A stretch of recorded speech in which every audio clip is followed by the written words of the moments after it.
Hi guys, my name is Jonathan Mushiri. I'm a career coach. Today I want to give you some tips on acing your next interview. And the first thing I want to talk about is the job description. When organizations put up job postings, they always put up a JD. You want to copy paste that JD on a Word document because sometimes the JD can disappear and you want to make that job description your best friend. On each bullet point on that job description, think about an example that you can use to convince the panel that you're capable of performing that particular task. When you do that exercise of going through the JD and thinking of examples of how you can showcase your experience and your skills, those examples and those experiences are going to be at the top of your mind, and it's going to be very easy for you to give good examples during the interview.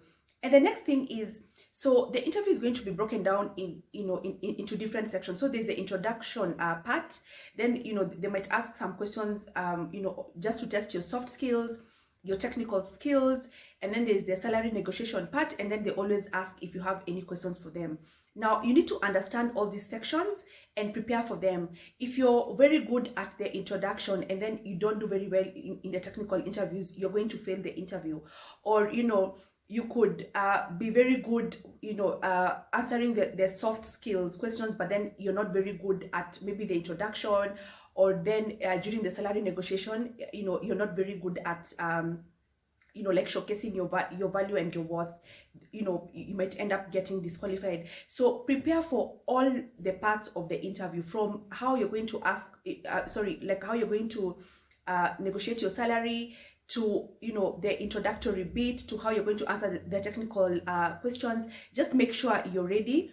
Make sure you're also ready to ask very good questions. You don't want an instance where they ask you do you have any questions for us, and then you say you don't have any questions, or the only questions you ask is like how many leave days am I entitled to, or do we dress down on Fridays, or is there potluck every other month, and you're not asking questions related to this particular job that you're applying for. So be ready to to shine in all the sections of the interview. Then the other thing is, you need to know your why. You need to know why you're the best candidate for this position. What skills, what experiences, what has prepared you for this role? What is your X factor? What are you bringing to the table? What is your value proposition? Always have this before going to the interview, so that then it's not you're not giving answers that are rehearsed, but you already know why you're there, why you're applying for the job. And it's just not only about the money, it's the value that you're bringing to this organization. And then the other thing is, always prepare for the interview. And when I say prepare, it's going through the job description. It's about knowing how you're going to dress. It's about even like talking to people who are probably in that same role that you're applying to see whether they can give you some tips. But don't go for an interview unprepared. It's embarrassing, not only for you, but even like the panel is going to feel embarrassed on your behalf. So please prepare. Then the other thing is, you need to practice. So before you go for an interview, you can even practice with a friend. Have them ask you questions, and then like you can practice how to answer the technical questions, the soft skills questions like tell me a little bit about yourself. So practice is also very important. And then of course there are these things that we all know, like dress for the part, because it's going to give you confidence. Then last but not least is you need to form a connection with the panel. Now it's very easy for you to form a connection if you've gone for a one-on-one interview, because the person is there. It's harder if it's a Skype interview, because so many things can go wrong. Maybe there's something wrong with the connection, maybe they can't hear you correctly, maybe you're not audible enough. But always be very intentional that you're forming a connection with somebody in the panel.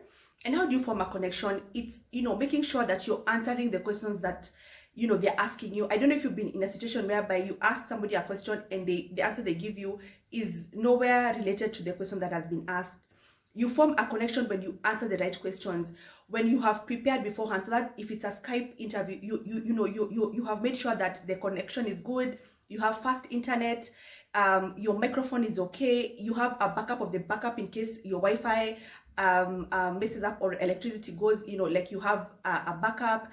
You have taken time to even research the company and you know, like, you know about them. It's so embarrassing if, you know, you've gone for a interview and it's a manufacturing company and you think it's an FMCG company. They ask you very simple questions about them and you can't answer. It's, you know, it's very embarrassing. So make sure, you know, you have done everything that you need to do to make sure you're forming a connection with the panel, because people are going to hire people they like, you know, because they'll be working with you on a daily basis.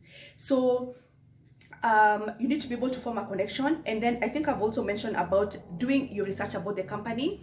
Talk to people who are currently working there. Just find out, you know, like, what is their culture, like, what are their values. This information is going to help you know how to answer the questions. That's all that I had for today. I hope this video has been beneficial. Thank you and see you next time.